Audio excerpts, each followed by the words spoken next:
Alright, here we are. I'm headed off to about a hour drive there and an hour drive back or so. Should be about 60 miles total. I will be doing some charge so I don't come home with absolutely nothing. But it's showing 68 miles on Eco.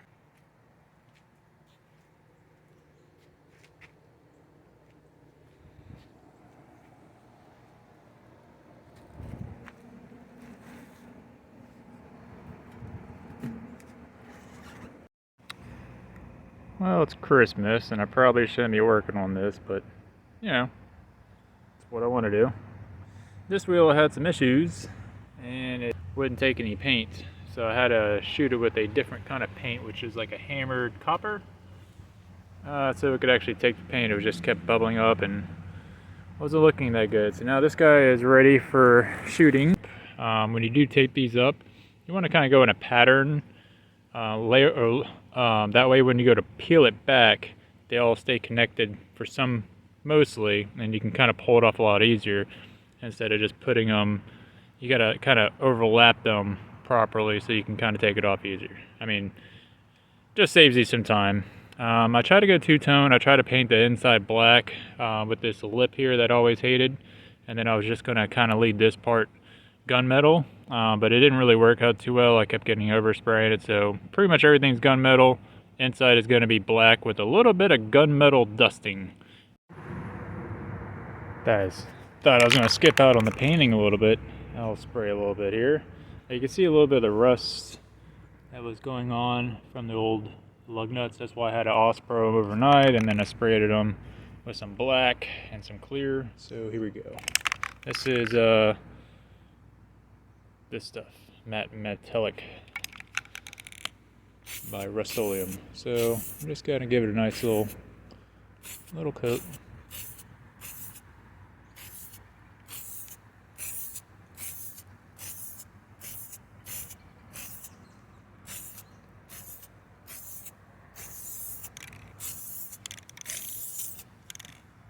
There you go. Coat one's done. A little close up there. Stuff works so well. Alright, so I've rotated 180 degrees and then put it up on this chair so I can get a better angle at it to make sure I can get inside these spokes. So what you didn't see on the video is I kind of dusted in each one of these spokes and then went around the entire lip. And I actually like this with a matte finish. It's so much easier to clean with clear coat. You could do a matte clear and that would protect it and still make it pretty easy to clean. But I've already committed with the clear coat. So I just got done doing the clear coat, and what I did was just kind of one heavy coat, and I got all up inside the spokes and everything. Just kind of took my time and lightly dusted on there until I got what I was looking for as far as the shine. Trying to get the good angle for you. That looks pretty good. Not perfect, but it ain't going to Sema.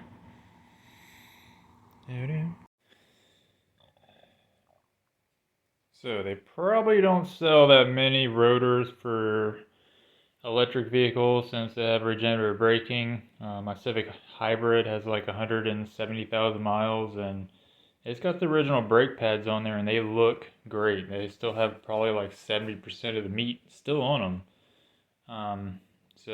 But I did have to repair mine because I left my wheel off in an attempt to have nobody steal my wheels. I put one in my shipping container and I guess that somehow it warped and it's clanking, making a horrible noise. These do come painted, but they're more like a gray color, so I had to get it to match the other ones.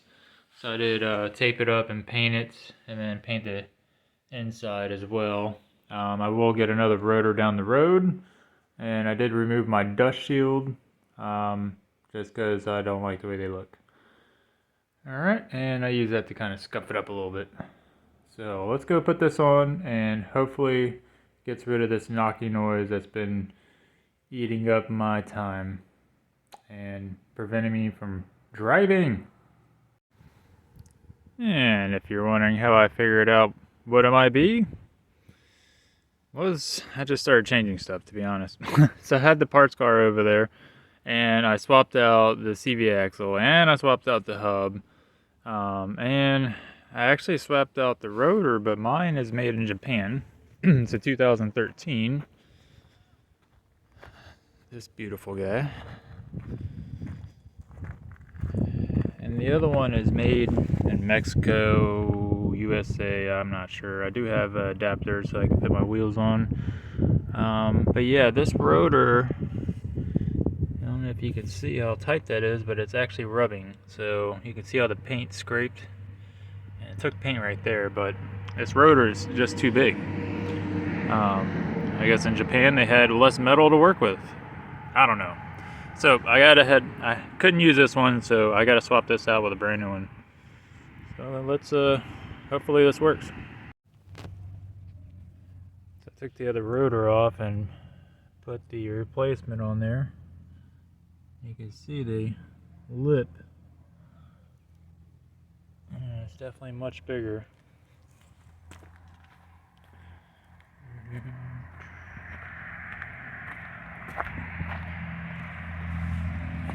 So got everything off. I've already kind of pushed this back with the screwdriver before I took it off to actually make space for the new pads and the bigger, slightly bigger rotor. Painted everything and get a shot of the expensive Megan coilovers. It was a very nice upgrade. They are on the lowest setting. I will be kind of playing with the settings. I might raise it up, lower it, because I do have ground effects going on this. And if anybody's wondering about that, it's my aerodynamic reverse mud flap. Because my tires stick out a little bit, so that actually guided the air around my car and gave me just a little bit more economy. Maybe not, I don't know. But it's what I came up with. Well, here we are, and yeah, as you see, the caliper is not put on. The rotor fits perfectly, that's fine. And apparently, I got the wrong pads, but I online ordered this, so I ordered the wrong pads. It's not even close. I mean, look at the size difference. Like, what is this? I was like, there is absolutely no way that's going to fit in there. And then here's, I guess, what you would consider this side here. It's not quite, size does matter, at least in this case. And the worst part about it is, yeah, that's not going to make me to the store there. So I'm going to have to try to get one sent to my house, because no other way to get there. I don't want to risk this rotor getting damaged from the old pads.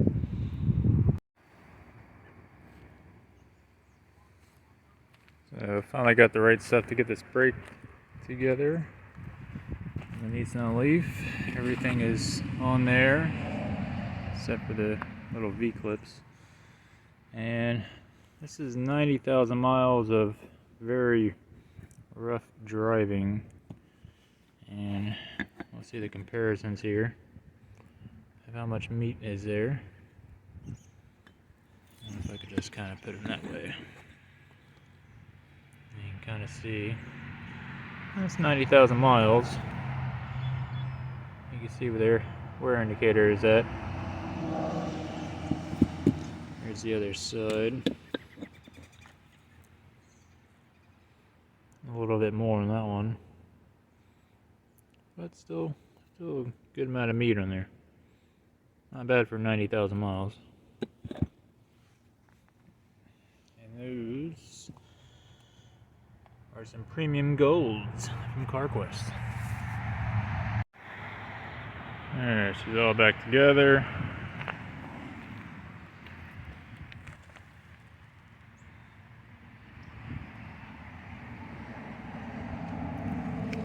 How low the car is. It might settle a little bit more. But yeah. You can see pretty much how low it is. You can really...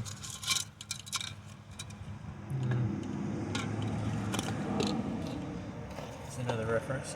And up there.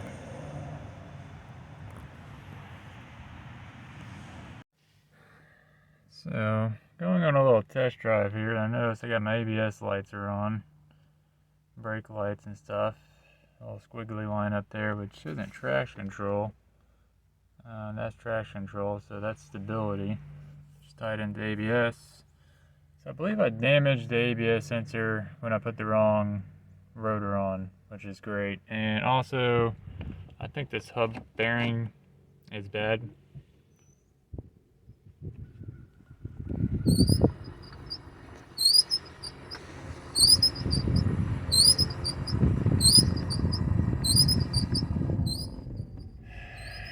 I swear it doesn't end. Alright, back to the jack stand. This is brutal. I'm doing like 4 miles an hour. It's so loud.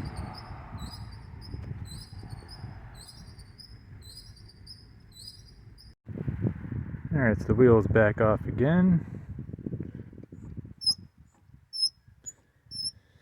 And that's what I get for trying to save money by using a used part. When I knew my original hub was not squeaking, so I go and see what's going on inside here. I'm gonna take the ABS sensor off first and check it out. And let's try to get this thing going there.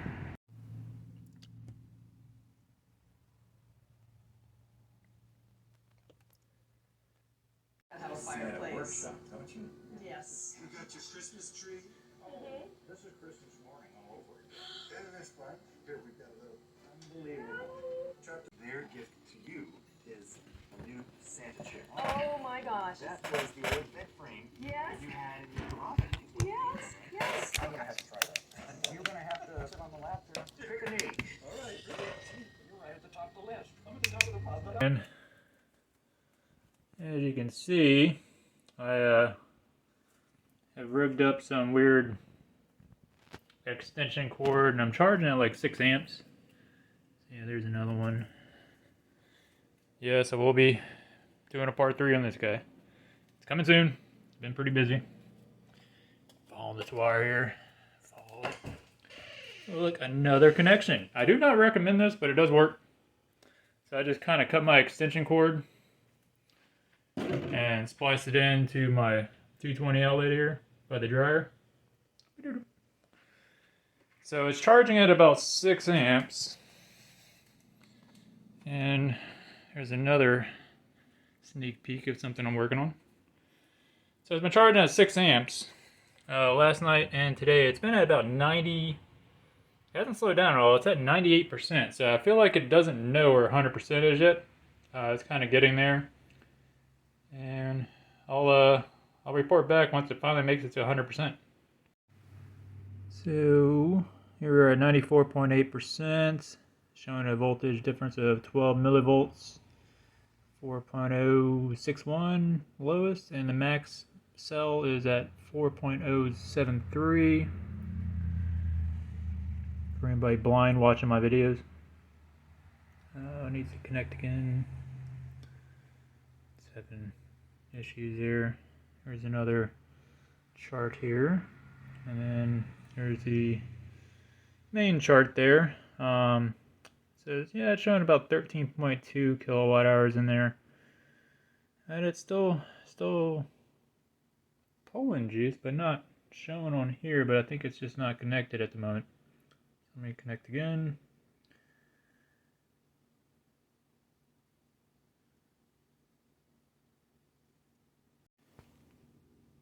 Yeah, so if you look at here, it just disappeared on me. 3.5 amps, so it's charging at 1.4 kilowatts, which sounds about right. I would say about 200 watts is going to the cooling system. And over here I'm pulling 6.3 amps at 220, 240. I have tested my electrical outlet and it is 240 here. So it's almost there. Alright, it's been a long day, but I'm finally back. I did sit inside my car when I was charging at one point, but you got, come on, focus. 86.2 miles. Let's see here. My range 4.3, 39% left, 22 still in the meter.